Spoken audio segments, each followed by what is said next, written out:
Well, you guys have been asking me for this, and I figure I'm not a real YouTube content creator until I've let a project lie dormant just long enough for no one to care anymore. Meaning today is finally the day. We are about to cross a threshold, you and I. The very last Resident Evil film lies before us, and I'm not gonna lie, it's a little intimidating. I mean, ever since I started this little series, my comment section has been filled with ominous warnings about this one, and, well, let's just say the scare tactics worked. Just like the last few, this will be my first time digging into this film, and I'll be writing the script as I take that first plunge, so I guess I'll see how you guys on the other side. On the plus side though, there have been a few surprises in the series so far, so it's not outside the realm of possibility that I'll end up enjoying this one. Right? Well, either way, ladies and gentlemen, I'm Jared from Avalanche Reviews. Welcome to the Resident Evil Retrospective.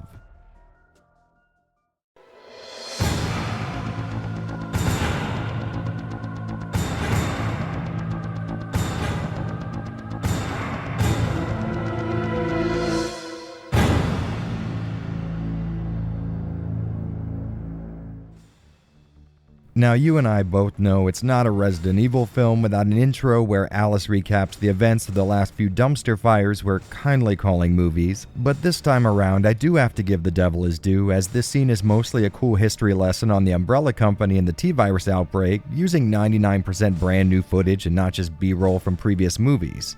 But since this is a theatrical RE release, there has to be some kind of dark cloud hanging over it, and totally unrelated, remember when this guy was this guy? And just to avoid any comments, I'm sure all of you are already typing, yes, I know these two are different characters, but come on, same sick daughter, same backstory, both created the T-Virus somehow. Listen, I get it, you've been making these movies since 2002, there were bound to be a few retcons, but why do it with what was essentially a main character, and why alter the story so subtly? All the facts are still there, they've just traded characters. Well, I guess it was bound to piss me off eventually, and I should just be glad I went nearly 6 minutes till it did. Not bad, movie. Let's see what else you got. We move on to this killer shot of Washington, D.C. looking just a little worse than the last time we saw it. A hooded Alice climbs out of the underground and takes a look at the devastation while drinking what I have to assume is really gross water. Hey, look, I was right. Coming up next, we get some really good looking Ruin City footage, and I have to say, even this early in the movie, it's clear they finally hired someone who understood cinematography and shot composition. No joke, the camera work in this short intro is leagues above anything we've seen in the series so far.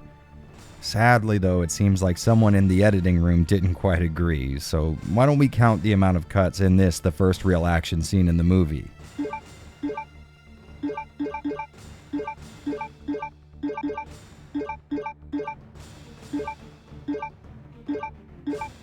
Jesus Christ, that's in less than 20 seconds. This is hitting early 2000s YouTuber levels of editing.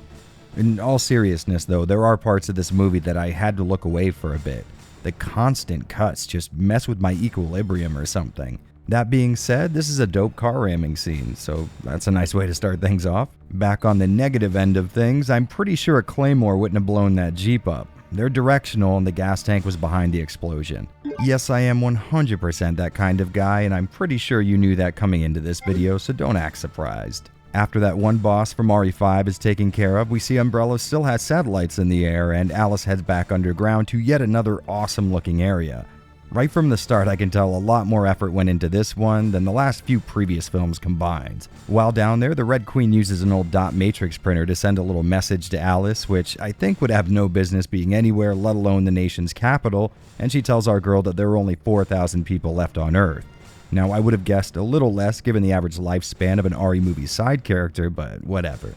The gist of the conversation is that apparently Umbrella has had an airborne antidote to the T-Virus this entire time, and the Red Queen needs Alice to go and grab it since her programming won't let her do anything to harm the company. Not sure how reversing a global apocalypse could be seen as hurting the Umbrella Corporation, but that's not important. Here we find out in between this movie and the last, Wesker betrayed everyone. Okay, so points for character accuracy, but sadly those points are immediately deducted when we find this movie has pulled yet another retcon by saying Wesker just pretended to give Alice her powers back. I know them retconning shit has been a bit of a joke for this entire series, but holy hell, it's getting ridiculous at this point. Oh yeah, and by the way, that antivirus I was talking about, well, it's in the Hive, meaning we get to take a little trip down memory lane, aka Raccoon City. Okay, so not the most plausible narrative so far, but even a cynic like me can admit a little excitement at seeing the old RC in its umbrella lab again. So armed only with a knife and an inexplicable inability to keep a car on the road for more than 2 scenes, Alice heads back to where it all started. After the aforementioned car wreck, she comes across what is clearly a trap, and wouldn't you just know it, it's a trap. The good news is we get a cool-ass upside-down gunfight, which is always great, but it turns out it's a double trap. Now it seems like this guy's back and he's got himself an Alice collection. He seems to be some kind of religious zealot now, and don't think I won't add this clone nonsense to the retcon counter.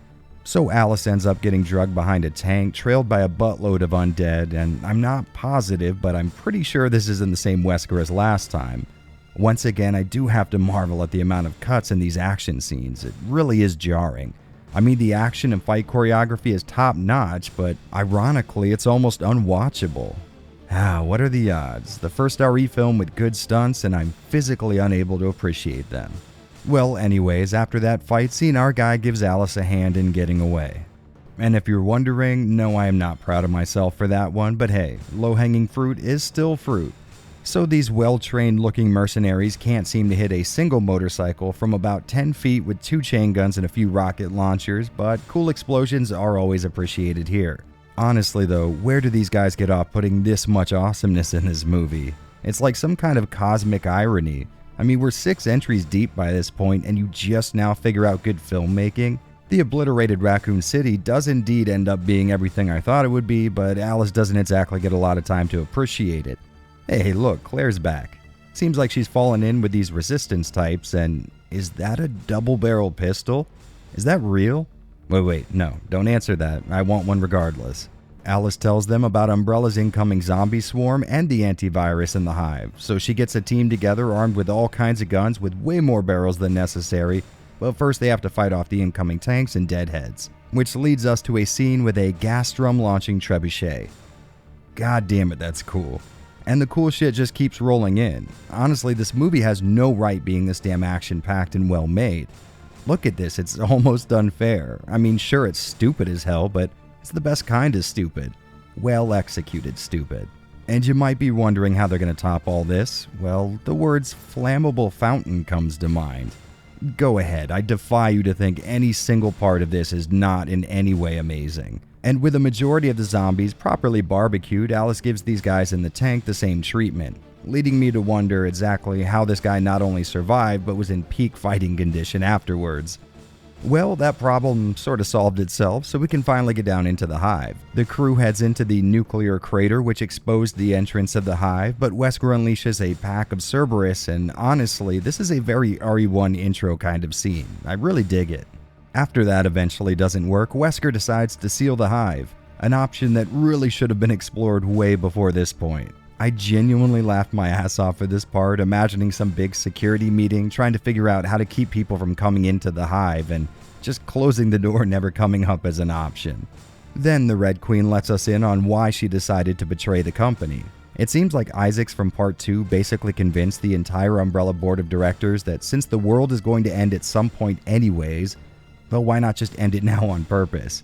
And miraculously, that argument works on an entire room full of people. So I guess Umbrella meant to release the T-Virus from the start, and it seems like they're hinting at an Alice origin story, something that would have been great maybe, I don't know, not 6 movies in. So our quest continues, and Wesker shows his hand with the old sucking people into a giant fan trick, a personal favorite of mine.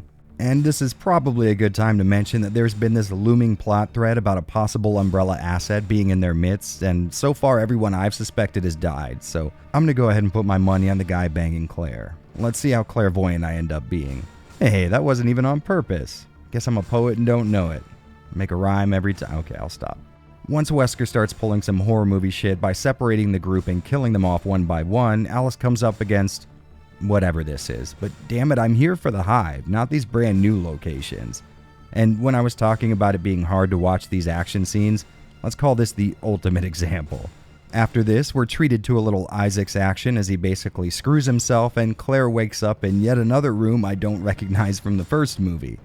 But these guys must have been sensing my impatience because we get a little callback to the laser hall, but yes, I am going to be that nerd. Correct me if I'm wrong.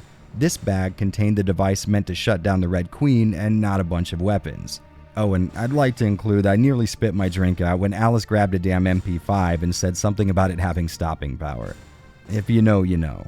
And I guess this room that no one could get out of in the first movie is now an elevator to an even lower region of the Hive. Listen, at this point, why even have the location in the movie? You've only shown 2 rooms from the original. I mean, come on, you teased me and then pulled the carpet right out from under me. Okay, so let's do this. While you're watching this video, go grab yourself a DVD or a Blu-ray of the first movie and look on the back of it. Looking at those stills, you have now seen much more of the Hive than you ever will in this movie. There should be some kind of criminal charges for this shit. So in the 48th example of dumb retconning, this is where all the people Isaac sold on the apocalypse have been cryogenically frozen, including the real Isaacs apparently. After that, Claire somehow MacGyvers a shape charge, which is actually cooler than I'm letting on, and her boy toy and Alice come up against the real Isaacs, and guess what? I'm a damn genius. Alice fights a few hypothetical fights against Isaacs using nearly every common household object in the room, but oh no, Isaacs has iComputers and some nanomachines maybe? So not only is Isaacs like 30 clones at this point, but so is the original Alice. I guess the girl from the intro was the real Alice all along, making this less of a motion picture and more of a Terminator sent from the future to destroy every last shred of plot established in the previous movies. And I know this is supposed to be a really dramatic reveal, but I keep getting these flashes of that Nutty Professor movie where like 8 characters all have to pretend they're not Eddie Murphy. Oh, also the movie suggests that Isaacs hasn't killed Alice's progeria-affected real self yet because she owns 50% in the company, but like, who's gonna stop you? He keeps talking about how he's waiting for her to die, but he could just brain her right now. I doubt very much that anyone in the post-apocalypse is gonna file a wrongful death suit. So real Alice ends up firing Wesker, making him killable for the Red Queen, and this movie expects me to believe Alice dumped an entire MP5 mag in maybe 1 full second. What is that, like 30 rounds unloaded individually all in an instant? Not to mention even the most green operator would notice the weight difference? I'm definitely calling shenanigans on that one. Well, girl power is restored and Isaac gets away, giving us a nice little fight scene with British Superman here. Once again, marred with what I estimate to be precisely 1 million cuts. We finally get the laser hallway return we've all been wishing for, basically confirming my suspicion that this would be the only real location we'd revisit, and Alice gets her second win, but not before just getting the absolute dog shit beat out of her. Then Alice plants a grenade on Isaacs. You know, the kind that could be in one pocket but not destroy the contents in another. Alice rushes out of the Hive to spread the antivirus that'll kill everything with the T-virus in it, including her, but uh-oh, double trouble. And after Isaacs gives himself what I like to call the Miami hello, quite literally everyone dies. Or did they? Okay, so apparently it just killed the T-virus in her cells and not anything else. Alice gets the memories she never had from a magic contact lens, and we end on a scene basically undoing all of the "this is going to be the last chapter" nonsense they've been cultivating throughout the movie. Hey, it's up to us to take out Umbrella. Well guys, we did it. Every live-action RE movie done and over with, and it has been... well, it's been something. If I had to wager, I'd say this is easily the most schizophrenic film series in existence. Each movie tried to be something different, and to be honest, almost none of them hit the mark they were clearly aiming for.